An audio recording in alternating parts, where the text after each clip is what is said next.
Olá, queridos elfelinos, sejam bem-vindos a mais um vídeo do nosso canal. Para você que é novo por aqui, seja bem-vindo. Meu nome é Juliana Damasceno, eu sou bióloga, mestre e doutora em psicobiologia e especializada em comportamento e bem-estar de felinos. E por aqui no nosso canal a gente fala sobre curiosidades do mundo dos gatos, dicas e muitos assuntos sobre comportamento e bem-estar de gatos. Então, se você é gateiro, você chegou no lugar certo. Se você está chegando aqui pela primeira vez, se inscreva no nosso canal, curta esse vídeo, deixe seu comentário no final, que hoje o assunto é um assunto que muitos seguidores nos pedem nas redes sociais. Eu vou falar sobre gatos sentirem o luto. Será que gatos sentem luto por outros gatinhos ou por outros pets? É sobre esse assunto que a gente vai conversar hoje.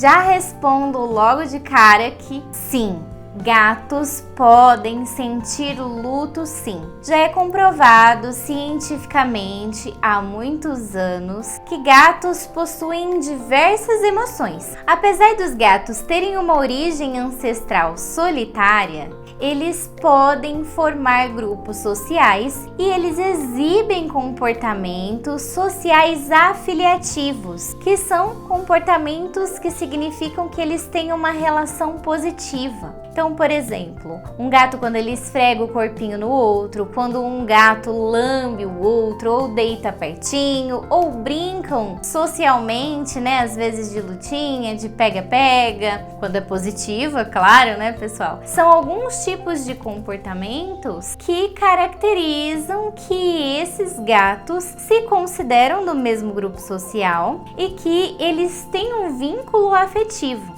E isso acontece em diversos gatos quando nós temos mais de um gato em casa. Aqui, né? Aqui nesse quadro aqui no fundo é uma foto que transformaram em uma pintura que me mandaram dos meus 4 gatinhos. E eles ficam sempre assim, todos juntinhos. Os meus 4 gatos se consideram como membros do mesmo grupo social e eles exibem entre eles esses tipos de características comportamentais afiliativas. Então eles se esfregam, eles se lambem, eles ficam próximos uns dos outros, eles se tocam. É claro que se o gatinho não faz todos esses comportamentos com os demais, não quer dizer que ele não cria um vínculo social, tá, gente? Alguns gatos, eles vão exibir um comportamento um pouco mais individual, mas eles vão desfrutar da presença de um outro indivíduo, eles vão estar próximos. Então, às vezes, não é necessário um contato físico intenso para determinar esse vínculo social afiliativo, esse vínculo social positivo,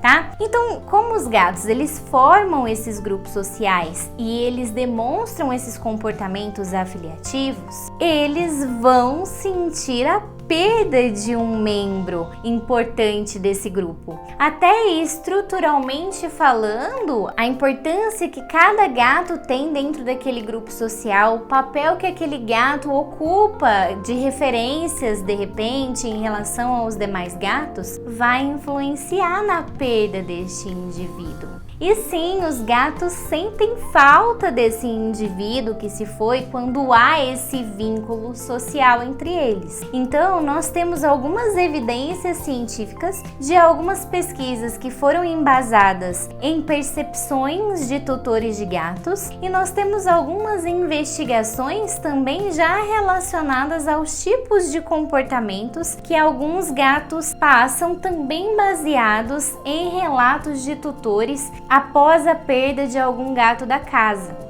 É claro que a gente ainda tem essa ciência bem ainda começando a especular esses padrões comportamentais, mas tanto eu tenho relatos de casos que nós fomos chamados para atendermos o caso na questão da consultoria comportamental por conta de alterações comportamentais que os gatos passaram a exibir depois da perda de um gatinho da casa, assim como eu mesma já passei por essa experiência. Bem recente, em 2019, quem é nosso seguidor há mais tempo, conheceu o Cuti. O Cuti era um meu gatinho de 13 anos e ele era melhor amigo da Pompom. Eles não foram criados juntos, mas a introdução deu muito certo e eles eram super companheirinhos, depois que vieram as Marias, as pretinhas. E quando as Marias vieram, também elas super se afiliaram a eles e a gente teve até uma predileção da Maria Flor sendo mais unida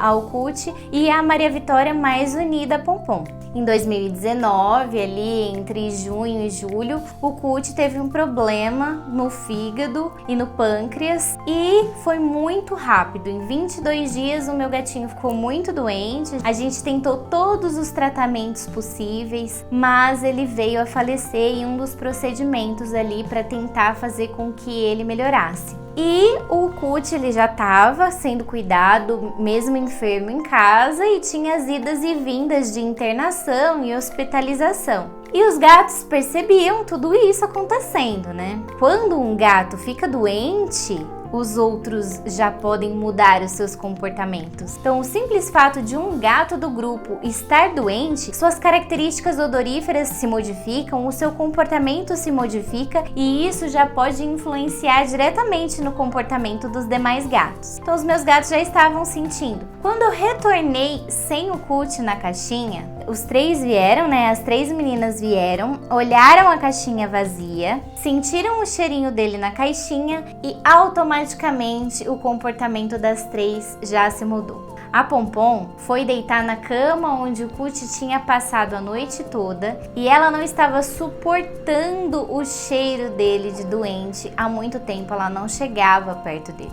Ela deitou na caminha onde ele foi, o último lugar onde ele deitou, e ela ficou lá até o dia seguinte. Não quis comer, não quis beber água, não quis dormir comigo, e ela é um grude comigo, não quis dormir comigo. E todas as três, depois de um tempo, adoeceram, ficaram meio gripadinhas, precisaram tomar até antibiótico.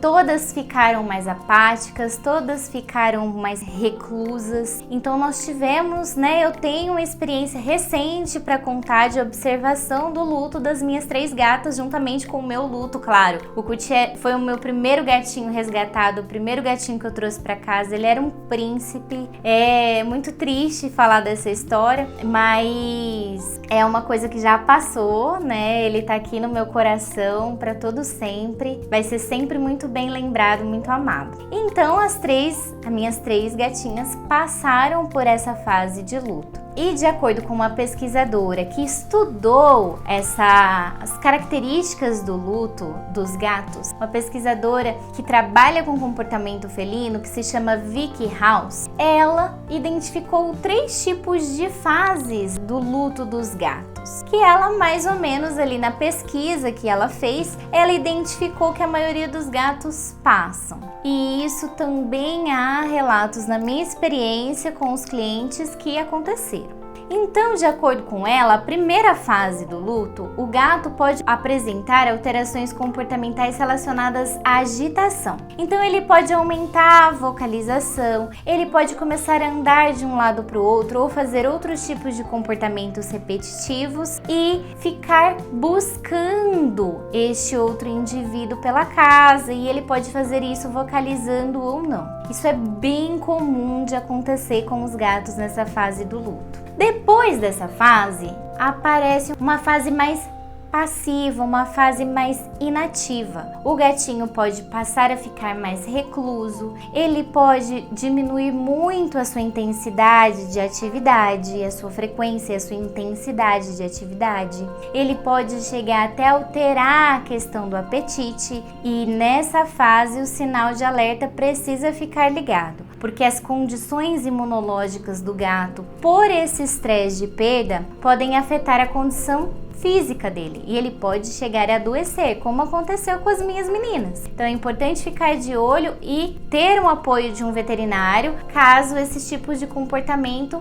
venham a acontecer. E a terceira fase é a da aceitação. Os gatos, então, depois de terem passado por essa fase, começam a se reorganizar nesse ambiente com a falta do outro gatinho. Então, o gato ele passa por essas 3 fases, ele pode passar por essas 3 fases, como ele pode pode já, de uma maneira já abrupta, se sentir inativo, já alterar o apetite ou então começar a apresentar outros tipos de alterações comportamentais, como agressividade, como conflitos com outros indivíduos, como eliminação em locais inadequados ou com uma alta ligação com humanos, que muitas vezes no momento que o humano está fragilizado pela falta do outro gatinho, também pode gerar questões de hipervínculo, que pode gerar questões de ansiedade de separação. Então é muito importante a gente ficar atento o que pode acontecer, como identificar as questões do luto e também saber o que a gente pode fazer para amenizar essas questões. É claro que nós humanos estamos fragilizados também pela perda do outro animal, mas é importante a gente tentar manter a rotina o máximo possível. Não retirar automaticamente todos os itens que eram do gatinho que se foi. Vá retirando gradativamente cobertorzinho, local favorito ou outros tipos de elementos que tinham relação com o outro gato. É importante você ficar de olho e ter um acompanhamento profissional se essas alterações comportamentais persistirem ou forem muito frequentes ou intensas. Procure um comportamentalista e tenha o apoio de um médico veterinário também para analisar as condições clínicas dos gatinhos de vocês. Ainda mais se forem gatos que já tenham predisposição a alguma questão física ou então que sejam gatinhos idosos. E adotar um outro gato? Que ideia brilhante! O meu gato se foi, eu vou rapidamente substituir a ausência pela presença de outro gato e vou lá correndo e adoto um outro indivíduo e adoto um filhote. Pessoal, isso é muito particular. A gente precisa analisar cada caso e identificar as condições comportamentais, físicas e sociais de cada caso. Se o gatinho ele era sozinho e ele tá passando pelo período de luto, colocar outro indivíduo, dependendo da personalidade do gato, pode complicar ainda mais as coisas, porque a chegada de um novo indivíduo pode gerar estresse. Então a gente pode ainda proporcionar um mal-estar maior para esse gato, trazendo uma situação que traz conflito para ele nesse ambiente social que ainda estava passando por uma situação de luto. Então é sempre importante a gente esperar com que esse processo fique um pouco mais harmonizado, equilibrado, para aí a gente pensar na introdução de um outro indivíduo. Quando a gente fala de casas multicat, a gente tem a situação da organização social reestruturada. Se vocês estiverem escutando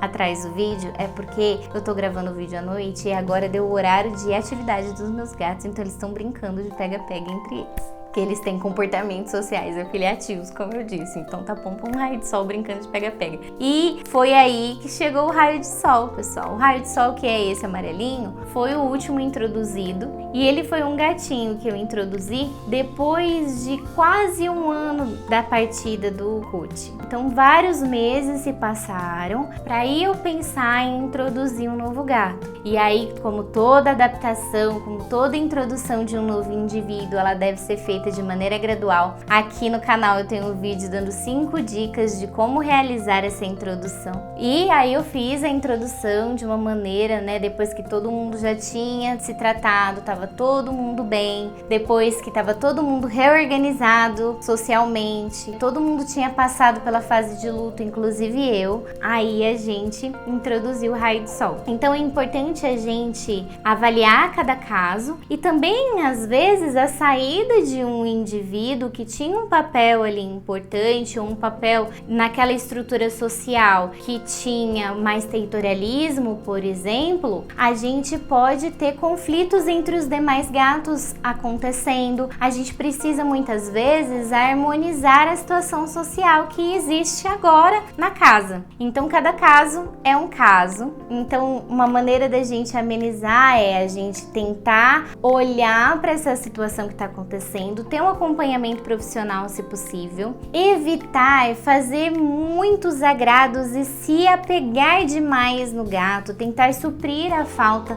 indo muito em direção ao gato. Eu sei que a gente vai estar fragilizado nesse momento, mas tentar manter a rotina da maneira como ela era é uma das principais condutas que a gente deve assumir. E é claro, existem tratamentos que podem auxiliar. Existem tratamentos de feromonioterapia, tratamentos com nutracêuticos, florais e também existem os agentes psicotrópicos para serem utilizados nos casos um pouco mais graves, um pouco mais intensos. E é claro, sempre todos esses acompanhamentos realizados com profissionais. Então esse foi o nosso papo de hoje. Me conta, pessoal, vocês já passaram por essa experiência? Você ainda ficou com alguma dúvida? Você quer contar um relato pra gente? Fica aqui à vontade nos nossos comentários que eu vou adorar saber. Um beijo e até o próximo vídeo.